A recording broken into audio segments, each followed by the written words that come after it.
Today we're taking a look at these MLB matches, which are happening on Wednesday, August 31st, 2022, and giving you match breakdowns, betting tips and predictions in general on these games. Welcome back to High Stakes, let's get straight into it. Also, don't forget to subscribe to get notified as soon as we release these sport prediction videos, and if you would like more betting tips and predictions, then check out our Patreon in the link down below. Our new Patreon is a way for us to help you improve your chances of making more money. Multiple plans are available for each and every one of you. You can get 30 extra betting picks all the way up to 360 extra betting picks per month. Stop wasting hours of your time searching for bad betting picks that ends up costing you a lot of money. Join the High Stakes Patreon now and get the best betting picks. Going back to our video, we will give you 2 betting picks for each game, a team pick and a total pick based on facts and detailed explanation. So make sure to watch our videos till the end so you don't miss any of our picks. Oakland Athletics vs Washington Nationals. The Nationals do not have a whole lot to play for, but pride is important. They are getting a solid performance out of this lineup in August, as the team has shown a lot of heart to continue to battle despite the likelihood of finishing with the worst record in baseball. Sanchez has also stepped up his game, finally getting command of his pitches, and should have a lot of success against this anemic Oakland offense. Our team pick is Washington Nationals, -105. Oakland is hitting .220 against right-handers and has a .224 batting average on the road. This club is very bad and should struggle against Sanchez. Oakland is hitting .214 in August. Both teams figured out a way to score runs last night, as Oakland was able to produce double-digit runs by themselves. That means the bullpen is going to be tired after Eric Fed struggled to provide length for the Nationals, and that will be a benefit for the lineups. James Caprillion is 3-3 with a 4.08 ERA in 11 road games, while Anibal Sanchez is 0-3 with a 7.65 ERA in 4 home starts this season when diving into their splits. The over is 5-0-1 in their last 6 games against one another. Our total pick is over 8.5 runs. Chicago Cubs vs Toronto Blue Jays. Toronto may jump out at you as the superior team, but they have been inconsistent, and the Cubs are a scrappy team that has not thrown in the towel. The Blue Jays have lost 6 of their last 8 games as a favorite straight up and are just 21-40, 34.4% against the run line as a home favorite this season. Recently, the Blue Jays bats have also been cold at home, averaging just 2.3 runs in their last 10 games played at the Rogers Center. On the other side, the Cubs are a very impressive 31-20, 60.8% against the run line as a road dog. Give me the Cubs to keep this one close. Our team pick is Chicago Cubs plus 1.5 runs. Mitch White will get the nod for the Blue Jays in the final game of this series. He was hit hard for 7 runs in 5 innings by the Angels on Friday in his last appearance. White just didn't have any luck in this tough game. According to basabalsavant.com, 4 of the 8 hits he gave up came on balls hit under 80 miles per hour, and he didn't give up any 100+ miles per hour balls in play on the night. He has a good chance to bounce back with this matchup against the Cubs. He comes in with a 4.24 ERA from both the Dodgers and Jays and 1.36 WHIP over 74+ innings. Toronto came from behind for their second straight win over the Cubs on Monday night thanks to a 3-run home run in the 6th inning by Teoscar Hernandez. The Blue Jays are averaging 4.65 runs per game this season, the 7th highest in the MLB. Mitch White will get the call for the Jays in the final game of this series. He was hit hard for 7 runs in 5 innings by the Angels on Friday in his last appearance. White just didn't have any luck in this tough game.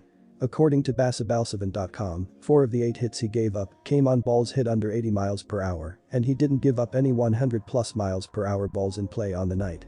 He has a good chance to bounce back with this matchup against the Cubs.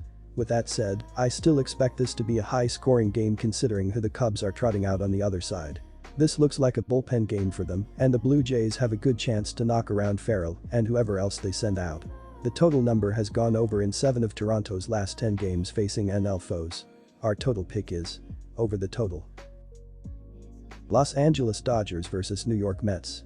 The Los Angeles Dodgers just keep rolling along as the season heads into September. They have the best record in baseball and have the best home and road splits in all of baseball.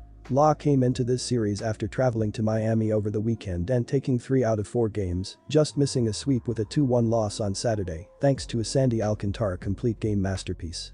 On Monday, the Dodgers bounced back with a 3-2 win in 10 innings. On Tuesday night, in the opener of this star-studded series, the Dodgers used 5 pitchers to hold the Mets lineup at bay and squeeze out a 4-3 win. Gavin Lux went 2 for 4 on the night, and his infield RBI single in the 7th provided the winning margin. The New York Mets come into this huge series with the second best record in the NL and in baseball overall. New York is as healthy as they've been all season and are 6-4 in their last 10 games heading into the series. Over the weekend, the Mets won 3 out of 4 games from the hapless Rockies, only losing the finale 1-0. Max Scherzer went 7 innings and allowed just 1 run and struck out 11 Rockies in taking the loss. On Tuesday night against the Dodgers, the Mets battled back and forth but were shut out over the game's final 5 innings and dropped the opener, 4-3. This is as close of a matchup as you can probably get at this point in the season. Heading into Tuesday night's opener, the two teams have split their 4 games this season, with the Dodgers holding a 16-15 run margin edge. In his last 5 starts, Anderson has averaged just over 6 innings a turn, the same number of innings that DeGrom has averaged. In a battle of bullpens, the Dodgers bullpen has the 3rd best ERA in baseball, compared with the Mets' 11th best bullpen. The Dodgers are first in runs per game, while the Mets are third. Law comes into the series with the best road record in baseball, while the Mets have a 43-20 record at home. To me, the game comes down to how long the Mets go with DeGrom. He has proven to still be the most dominant pitcher in the game upon his return from injury. New York was careful with him over his first 3 starts, keeping him around the 75-pitch mark. He has yet to pass 95 pitches this season and has lasted just 7 innings once. I think DeGrom will be pushed a little bit in this game and get the Mets through 7 innings. This will allow the advantage to shift to the Mets because of their closer, Edwin Diaz, and his ability to pitch more than 1 inning. Expect a tight game and one that the Mets will take using the formula of DeGrom to Diaz for the win. Take the Mets with the money line. The Los Angeles Dodgers have been one of the best rosters ever created with the names up and down their roster. The Dodgers have dominated as they are one of the greatest pitching and offensive teams throughout the stretch. They have been on fire as they won 8 of their last 10 games, including the final 2 games on the road against the Miami Marlins. In the last 15 days, only the St. Louis Cardinals, .919, have a better team ops than the Los Angeles Dodgers, and their .810 ops as a squad. The Dodgers won their 90th game of the season with a 4-3 win over the Mets on Tuesday night. They have now won 3 straight games in 8 of their last 10. Looking at the last handful of starts for these pitchers, Tyler Anderson is 3-1 with a 2.08 ERA in his previous 7 games, while Jacob deGrom is 3-1 with a 2.15 ERA in his first 5 starts of the regular season. Both bullpens have also dominated throughout the course of the regular season, as the Dodgers are 3rd in the sport with a 3.08 reliever ERA, while the Mets are 10th in MLB with a 3.63 bullpen ERA this season as well. The under is 5-1 in their last 8 games against one another, so go with the under to hit in this game too. Our total pick is under 6.5 runs.